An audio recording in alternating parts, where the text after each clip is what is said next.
Cricketer అవ్వడం అనేది ఒక చిన్న విషయం కాదు. ఎంతో ప్రాక్టీస్ కావాలి. ప్రాక్టీస్తో పాటు అనుభవం కూడా ఉండాలి. ఆ అనుభవంలోనే తను చేసిన మిస్టేక్స్ని మళ్ళీ చేయకుండా చూసుకోవాలి. ఒక ఇంటర్నేషనల్ క్రికెటర్గా ఎదగాలంటే ఖచ్చితంగా రోజుకి 50 నుంచి 60 ఓవర్ల మధ్యలో బ్యాటింగ్ అయితే చేయాలి. ఒక్కోసారి ఎంత ప్రయత్నించినా కానీ లక్ బాగాలేకపోతే ఇక మనం ఏమీ చేయలేం.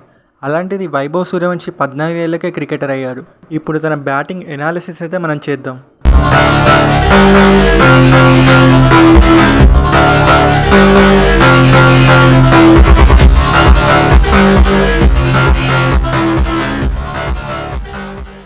వైభవ్ సూర్యవంశి తన 2 హ్యాండ్స్ని చాలా దగ్గరగా పెట్టుకుంటుండు. దీనివల్ల ఆఫ్ సైడ్ వచ్చే బాల్ ఈజీగా ఆడొచ్చు. ఆఫ్ సైడ్ వచ్చే బాల్స్ని కట్ షాట్కి ఇంకా కవర్ డ్రైవ్ కూడా వాడచ్చు. ఇతను లాస్ట్ సెకండ్ వరకు బాల్ చూసి హిట్ చేయడం వల్ల టైమింగ్ కూడా బాగా కుదురుతుంది. హిట్టింగ్ చేసే ముందు బ్యాట్ని సాధ్యమైనంత హైట్కి లేపుతున్నాడు. దీనివల్ల షాట్కి కావాల్సిన పవర్ అయితే దొరుకుతుంది. తన రైట్ లెగ్ని బాల్ రాకముందు అయితే కంపల్సరీ ముందు పెడుతుంది. దీనివల్ల ఏ బాల్ బౌన్స్ అవుతుందో, ఏ బాల్ ఫుల్ టాస్ వస్తుందో, ఏ బాల్ యాకర్ వస్తుందో కూడా అర్థమవుతుంది.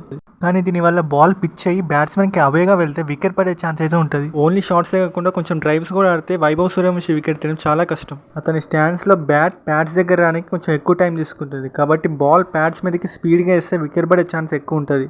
ఫాస్ట్గా షార్ప్ బౌన్సర్ వేస్తే రియాక్షన్ టైం తక్కువ ఉండే ఛాన్స్ ఉంటుంది. ఇలా సాలిడ్ బ్యాటింగ్ స్టాండ్స్తో తను బ్యాటింగ్ అయితే అదరగొడుతున్నాడు.